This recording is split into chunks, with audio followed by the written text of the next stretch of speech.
A church full of grace. The News Church. 할렐루야. 네, 한 주간 잘 지내셨습니까? 제가 항상 말씀 전마다 제가 말씀을 준비하고 제가 말씀을 선포할 때 그 주마다 항상 느끼는 건데요. 우리가 말씀 전에 교회 소식을 전하잖아요.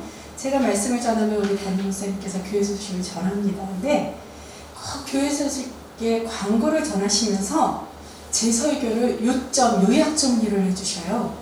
너무 저 입장에서 너무 신기합니다.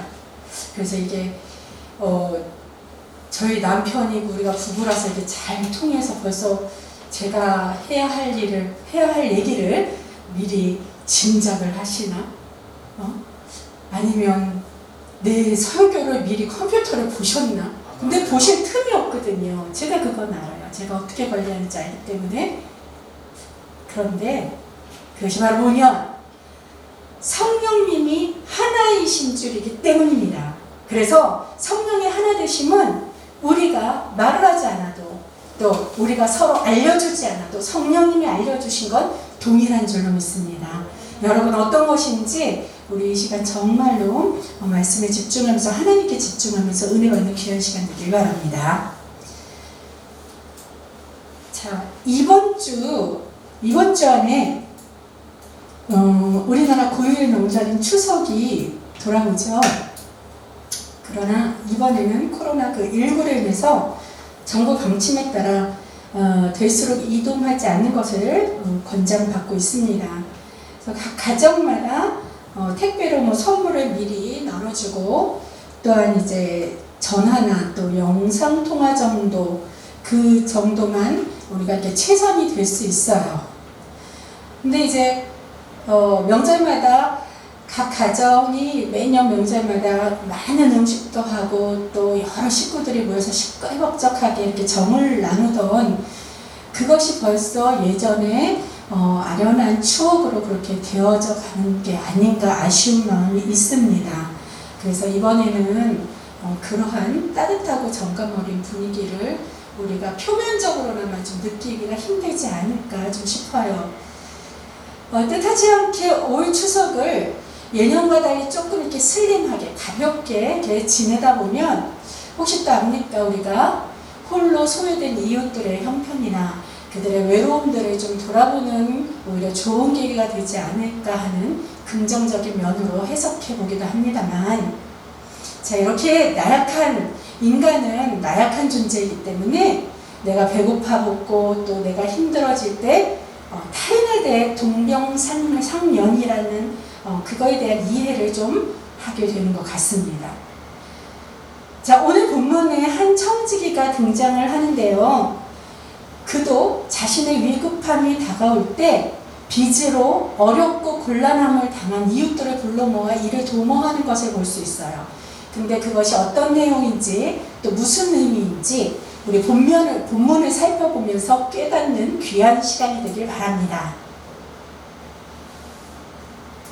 자, 본문 1절에서 7절까지 내용을 지금 먼저 요약해 볼게요.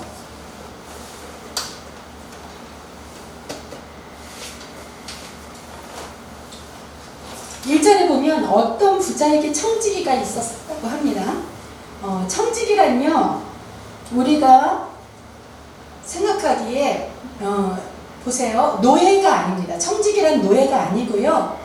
왜냐하면 노예는 주인이 시키는 대로 또 하라면 하는 대로 그저 로봇처럼 이렇게 복종하는 것이지만 청지기는 좀 다릅니다. 청지기는요, 주인이 모든 일을 다 그에게 맡겨주는 거예요. 마치 하나님이 이 세상을 창조하시고 우리에게 모든 주님의 것, 하나님이 창조하시니까 주님의 것이잖아요. 이 세상 모든 것을. 근데 주님의 소유를 우리에게 다 맡겨서 다스리게 하시는 것과 같은 것입니다. 모든 기획이나 운영까지도 다 맡아서 다스리는 그 권한 대행으로서 맡은 바 소임을 다해야 하는 것이 청지기의 역할이 되겠죠. 자, 일을 맡았으면 주인의 소유를 늘려야 하는 게 당연합니다. 그런데 본문을 보면 청지기가 주인의 소유를 낭비한다는 것이 주인에게 들려지게 되었다고 합니다. 그래서 그래서 그 주인이 청지기를 호출해요. 도대체 너에 대한 소문이 내 귀에 안 좋게 들리는데 결산을 한번 봐야겠다. 만약 셈을 해보아서 결과가 좋지 않으면 너에게 주던 청지기의 직무를 박탈할 것이야. 이런 말을 듣고 청지기가 가만히 보니 주인이 결산해보면 뻔히 마이너스가 되어 자리에서 쫓겨날 것이 분명하니 내 앞길이 막막해집니다. 그래서 속으로 이런 생각을 해보고 그런 생각이 갑자기 들어요. 아, 그럼 난 이제부터 뭘 먹고 살아야 할까? 이제껏 주인 소유를 내 맘대로 할 수 있어서 참으로도 편히 살았는데 앞으로는 힘들게 일을 해야 하니 그거 싫고 또 남에게 동냥하자니 그것도 자존심 상하고 부끄럽고 이런저런 생각에 잠기다가 무릎을 탁 치면서 묘책을 생각해냅니다. 아직까지는 내가 고난대행의 청지기로 남아있으니 주인에게 빚진 자들을 다 불러 모아 그들에게 내가 선신쓰듯 베풀면 나중에 내가 쫓겨나도 그들이 나를 자기 집으로 영접해서 맞아줄 거야. 이런 생각을 하게 된 거죠.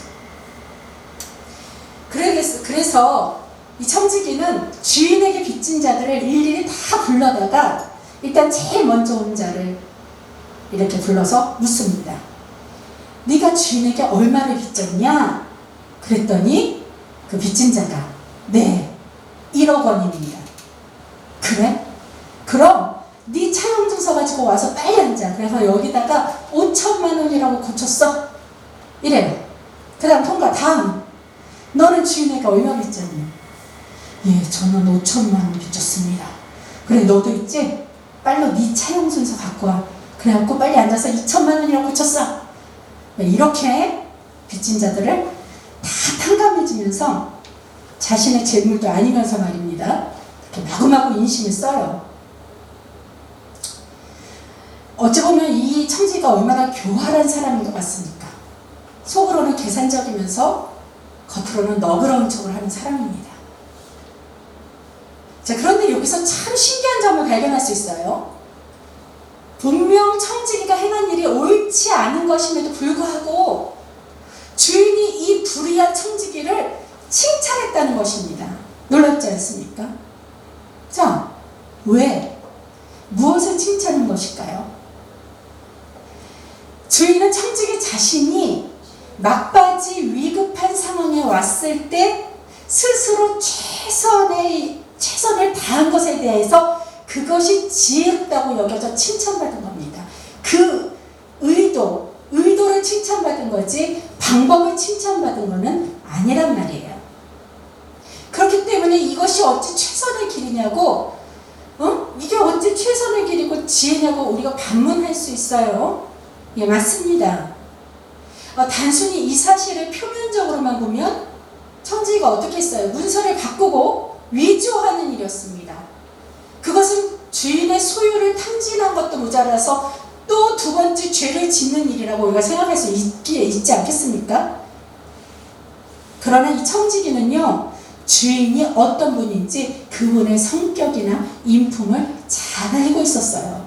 그렇게 그 마지막에 그 주인의 인품을 그대로 본받는 척 자비함을 베푼 것입니다. 이러한 청지기의 속마음을 주인이 몰랐겠습니까? 만약 알고 있었다 하였지만 그래도 그랬던 그의 행동이 어떻게 그의 마지막을 위해 미리미리 준비하는 그 지혜가 상당히 갸륵하다, 이렇게 여겨주신 것이지요. 자, 우리도 지혜를 구하고 지혜롭게 행할 때입니다. 우리가 지금 나라의 위기를 볼 때 무조건 대통령이나 위정자들만 탓할 것이 아니에요. 또 교회 위기를 볼 때 무조건 목회자들만 손가락할 것이 아닙니다. 물론 우리 교회들은 너무너무 잘 섬겨주셔서 감사합니다. 근데 대체적으로 이 시대와 이 세태가 전반적으로 그래요. 자, 그럼 어떻게 해야 하나? 하나님의 말씀대로 하는 것이 하나님의 뜻대로 행하는 것이기에 우리가 그대로 행하여서 하나님께 칭찬받아야 되는 거예요. 그럼 하나님이 뭐라고 말씀하셨나요? 하나님의 뜻이 디모데전서 2장 1절에서 2절에 말씀이 있습니다. 자, 제가 찾아봤어요. 먼저. 자, 그러므로 내가 첫째로 권하노니 모든 사람을 위하여 간구와 기도와 도고와 감사를 하되 임금들과 높은 지위에 있는 모든 사람을 위하여 하라. 이는 우리가 모든 경건과 단정함으로 고요하고 평안한 생활을 하려 함이라. 아멘. 모든 사람을 위하여 간구와 기도와 도고를 하는 것을 마치 청지기적 사명감으로 저와 여러분이 했으면 좋겠습니다. 자, 임금들과 높은 지위에 있는 모든 사람을 위하여 하라는 것은 대통령이나 교회 목사들처럼 세상과 주요 나라의 최고 리더들을 위해 기도하고 감사하는 것이 바로 하나님의 뜻이라고 합니다. 우리 목사님도 아까 교회 소식 시간에 목회자인 저를 위해서 기도해달라고 그렇게 광고를 하셨어요. 그러한 기도가 그들을 사실 대통령이나 목사를 위해 기도하는 것 같지만 결국은 나를 경건하게 하는 일이라고 성경에 나와 있잖아요. 나를 또 단정하게 하는 일이라고 합니다. 내가 경건해지고 내가 단정해지면 풍랑에 일던 삶도 고요해지고 생활도 평안해진다는 거예요. 그러니까 하나님께서는 나를 위해서 모든 위정자 임금들이나 말씀 그대로 높은 지위에 있는 모든 사람을 위하여 하라는 것입니다. 우리가 여기서 또 담임 목사님의 마음도 알 수 있는 거예요. 자, 그럼 우리가 이 평안을 얻었을 때 이 평안이 하나님이 주신 가장 큰 축복임을 믿으시기 바랍니다. 기도한 후에 우리가 마음의 평안함이 오면요, 그건 뭐냐면 무조건 주님께서 응답하신 것일로 아시고 계시면 돼요. 믿으시면 돼요. 왜냐하면 주님은 평안 가운데로 일하시기 때문입니다. 자, 본문에서 청지기를 칭찬하신 것을 보면요, 주인은 선한 성품을 가졌다고 우리가 짐작할 수 있겠죠. 만약에 주인이 고집스럽고 인색한 사람이었다면 칭찬은커녕 매질이라도 당했을지도 모릅니다. 주인은 사람들을 긍휼히 여길 수 있는 너그럽고 인자한 성품을 가지신 분이라는 걸 청지기는 이미 너무 잘 알고 있었기 때문에 그가 가난한 이웃들에게 자비를 베푸는 일이 주인 보기에도 매우 기특했던 것입니다. 주님도 이런 지혜에 있어서만큼은 빛의 아들인 하나님의 백성들보다 오히려 세상 사람들이 더 지혜롭다고 말씀하십니다. 이거 너무 찔리는 말씀 아니에요. 너무 슬픈 말이잖아요. 하나님이 그래요. 야, 니네 더뉴스 교회 니네들보다 차라리 세상이 걔네들이 더 지혜로워. 뭐 이렇게 말씀하는 건 똑같은 거예요. 그게 8절 말씀에 나와 있잖아요. 네, 너무 부끄럽죠. 우리도 하나님의 성품을 잘 알고 있지 않습니까? 사랑이 많으시고 또 죄인들에 대하여 끝까지 인내로 오래 참으시고 기다리시는 그 자비롭고 인자하신 하나님.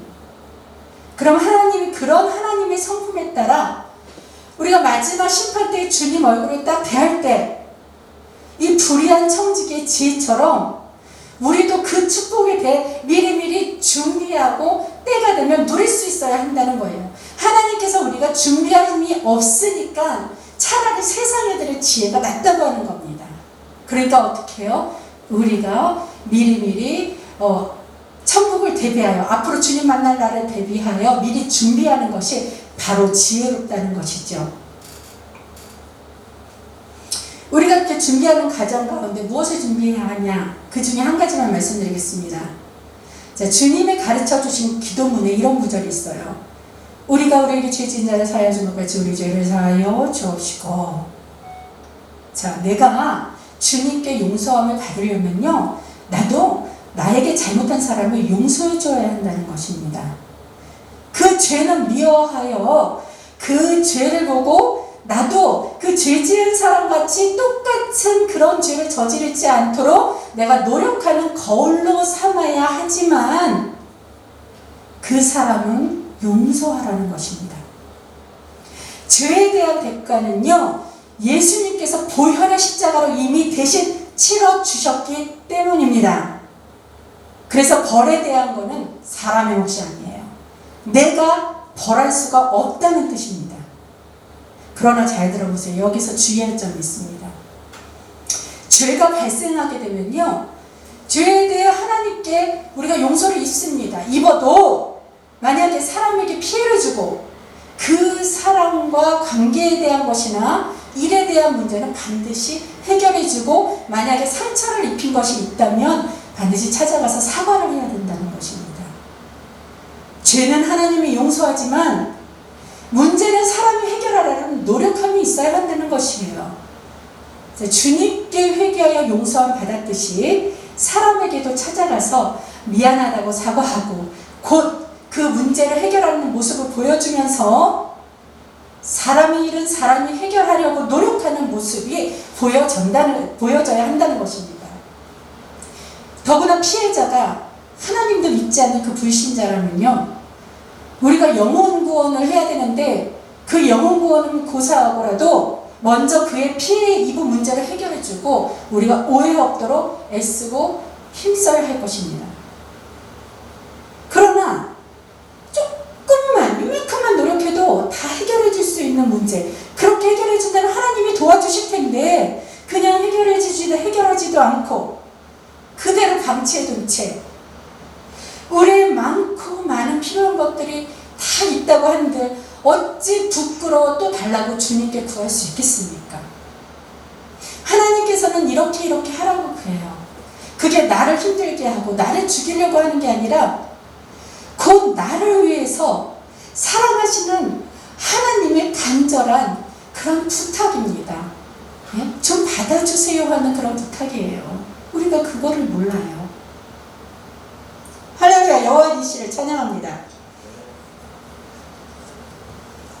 자, 그럼 다시 본문으로 돌아갈게요. 우리가 1절, 12절을 보면요, 불의한 재물과 남의 것이 짝을 이루게 되고요. 성경을 한번 보세요. 예. 우리가 아무리 영상으로 성경 말씀이 띄어 있다 하더라도 성경을 찾아서 그렇게 기본으로 놓고 봐야 돼요. 물론 성경이 교회에 그래서 빛이 되어 있습니다. 혹시나 성경을 읽고 안 가져오셨을까봐 그렇게 준비가 다 되어 있습니다. 활용하십시오. 자, 11절, 12절 보면 뭐라고요? 불의한 재물과 남의 것이 짝을 이루고 있다고 했죠. 또 보면 참된 것과 너희의 것이 짝을 이루어 대치되고 있습니다. 자, 여기에서 불의한 재물은 의롭지 못하게 벌어들인 그 재물의 의미보다는요, 그게 아니라 그냥 단순히 세상적인 재물이라는 뜻으로 사용되어졌어요. 그래서 11월 12절 말씀을 정리해보면 이렇습니다. 너희가 만일 세상적인 남의 재물에도 충성하지 않으면 누가 참된 하나님의 것을 너희의 것으로 주겠느냐, 그런 뜻이에요.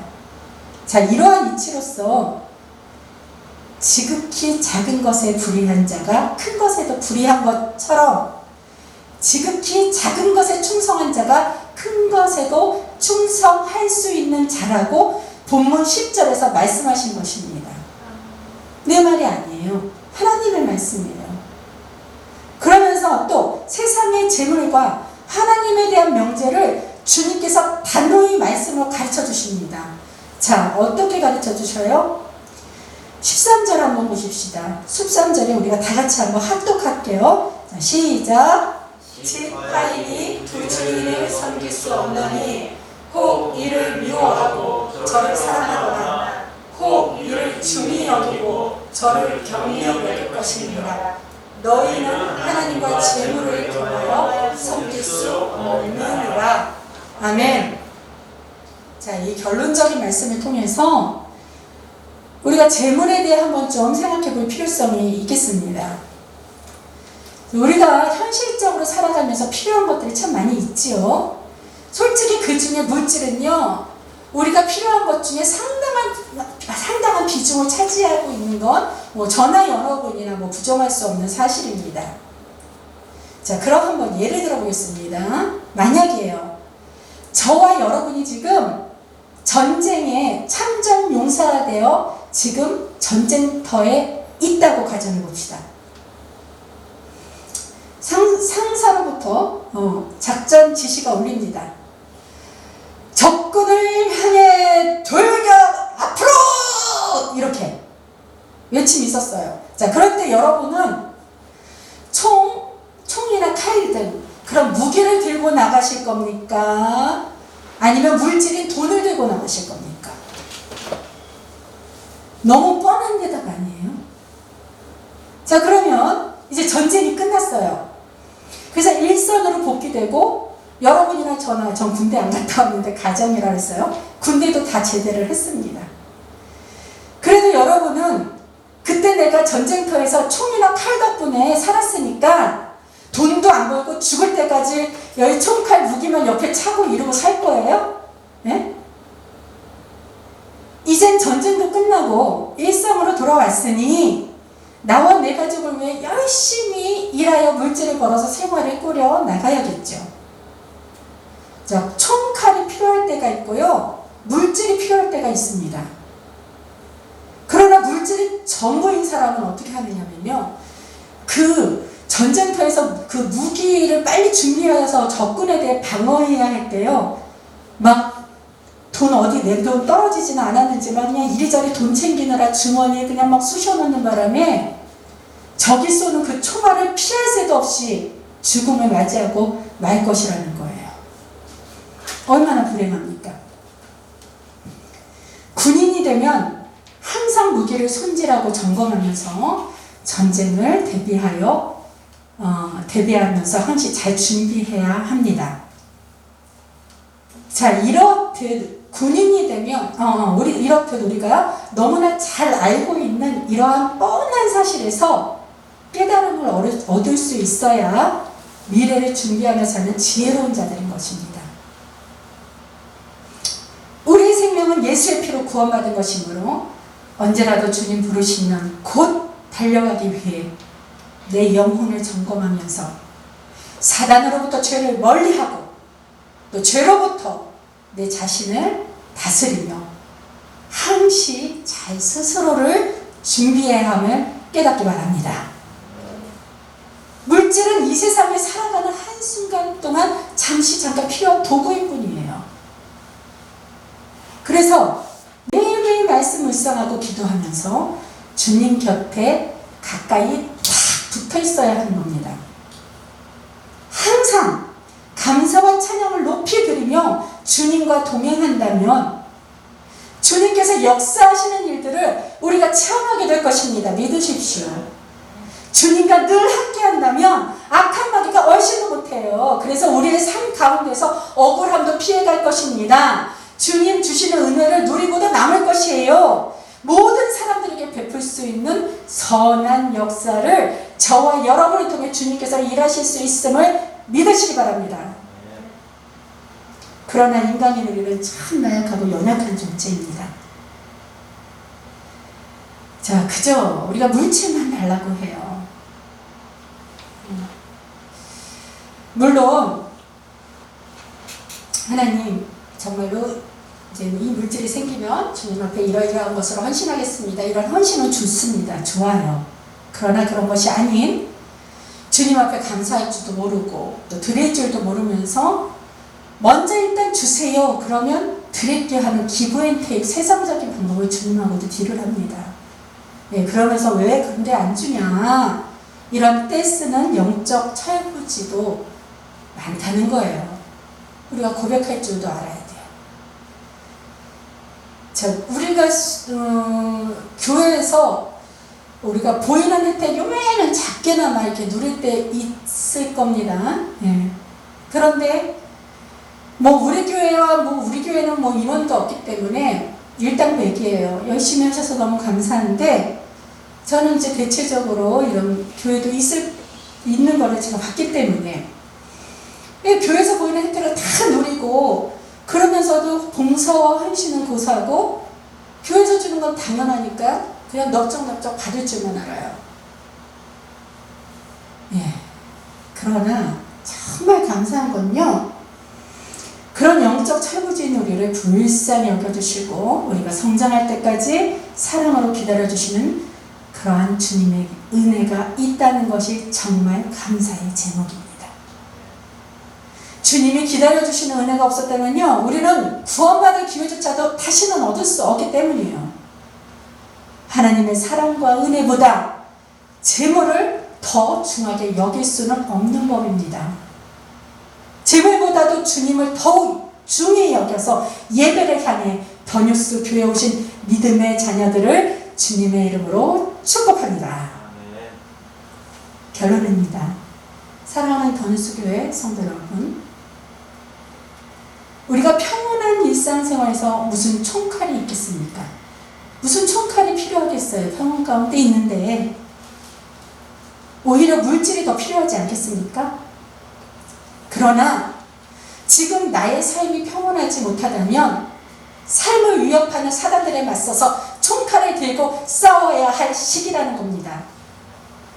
사단에게 있어서 총과 칼과 같은 그 무기는요, 말씀이고 기도고 찬양이에요. 이 말씀, 기도, 찬양의 이 삼박자가 그리스도의 능력으로 사단을 몰아낼 수 있기 때문입니다. 주님의 능력이 역사하셔서 승리로 이끄시는 주님께 이 모든 것을 종합하여 먼저 드리는 우리의 선한 행위가 곧 예배이고 경배와 찬양인 것임을 꼭 기억하시기 바랍니다. 싸우고 승리한 후에 감사드리고 그 다음 일상으로 돌아오게 되면요, 그때서야 비로소 현실에서 물질이 필요한 것이 느낄 수 있게 돼요.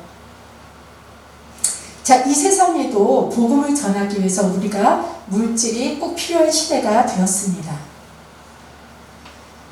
우리가요, 적과 싸워서 승리하잖아요. 그러면은 그 전리품을 모두 다 우리가 마음대로 가질 수 있는 승자의 특권이 우리가 생겨나요. 그렇기 때문에 저절로 물질이 우리 손에 들어오는 것입니다.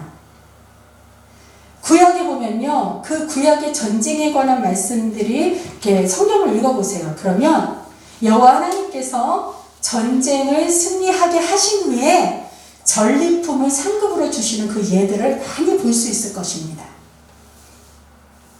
우리 적이 누구입니까? 바로 우리를 하나님과 가까이 가지 못하도록 막는 어둠의 세력인 사단입니다. 우리가 사단과 싸워야 하는 그 영적인 전쟁의 시기에 물질만 챙기느라 어리석은 죽음을 당하지 않기를 바랍니다. 내 영혼의 승리를 이끌어주시는 하나님을 의지하고 주님께 점점 더 가까이 가기를 축원합니다. 그것이 우리가 살 수 있는 오직 유일한 방법이에요. 물질을 구하는 기도가 급할 것 같은 지금의 처지인 것 같지만 그보다 먼저 우리가 살아나야 하겠습니다. 살아있는 자가 물질도 필요한 거지요. 죽은 자에는 물질이 필요 없어요.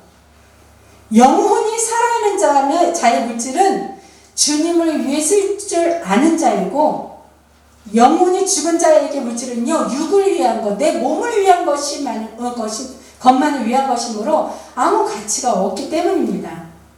자, 우리 육을 위한, 육적인 것을 위한 것은요, 물질이 아니라 돈이 필요할 뿐입니다. 하나님은 우리에게 물질은 주셔요. 그러나 돈은 안 주십니다. 구분 잘 하시기 바랍니다. 그러기에 주님 앞에 우리가 가장 먼저 두 손 겸손히 모으고 자복하면서 아버지 살려주세요. 살려주세요. 내가 깨어있게 하여 주세요. 내 영에 잠들지 않게 해주세요. 우리 남편과 아내를 살려주세요. 내 자녀를 살려주세요. 나라를 살려주시고 교회를 살려주세요.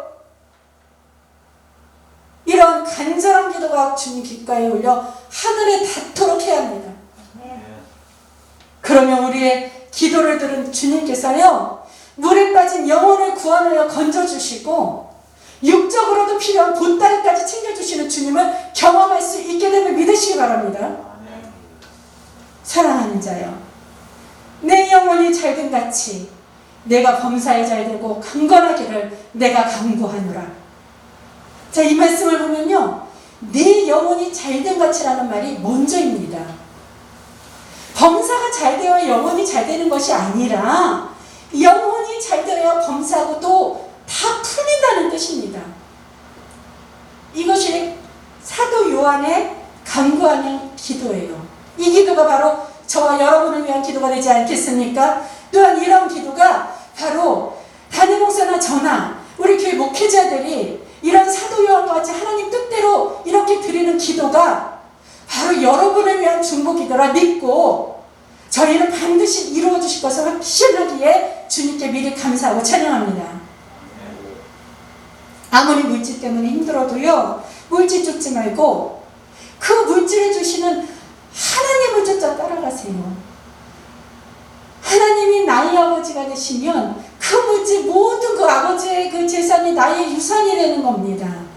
이렇게 생각하면, 이렇게 깨닫는 자들이 마지막 때에 지혜로운 자들이에요.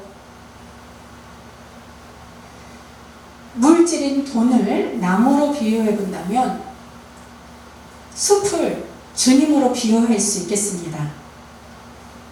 지금 광야의 시대에 살면서 무더운 땡볕만이 내리쬐어 참으로 무덥고 답답할 때 평안과 쉼을 우리가 넉넉히 얻기를 소망할 때가 있을 것입니다.